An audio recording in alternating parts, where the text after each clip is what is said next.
बात तो भावना की है।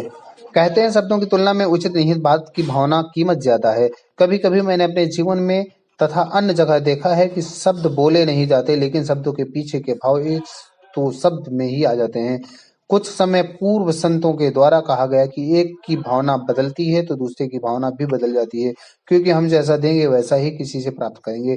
दुखी होना या ना होना हमारे विवेक पर निर्भर करता है। परिस्थितियां, घटनाएं तो घटती रहती हैं और घटेंगी ही। हमारे भाव में उनके साथ आसक्त और अनासक्त रूप से जुड़ते हैं।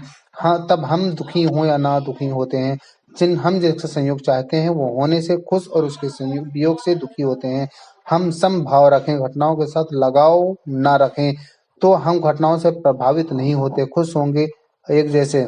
दूसरे से दुखी होना स्वाभाविक क्रिया है। हम विवेकपूर्व अपने कर्म आने के दरवाजे बंद कर दें तो हम सहजता से दुख के दरवाजे भी बंद कर पाएंगे।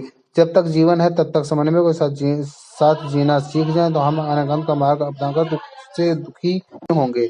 उसमें भी यह हमारे किए कर्मों का ही भुगतान होकर छुटकारा मिला, यही चिंतन होगा हमारा। अब दुखी नहीं होंगे हम। सकारात्मक विचारों में दुखी होने के लिए अवकाश नहीं।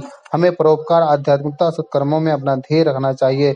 संत तुलसीदास ने भी मानव जीवन की सार्थकता रूपी श्रेष्ठ कर्म में देखी थी। जिस व्यक्ति के कार्य में सामाजिक संवेदना, मानवीय भाव, त्याग और मूल को में प्लावित हो, केवल उसी व्यक्ति का जीवन न केवल समाज, राष्ट्र, संपूर्ण विश्व के लिए वरदान सिद्ध होता है। इसलिए जीवन के सार्थकता हित है हम यह भी ध्यान में रखें जीवन में कि कुछ लोग भावना में जाहिर नहीं करते, लेकिन बेपरवाह बहुत होते हैं। ऐसे में सबसे ज्यादा अपने होते हैं।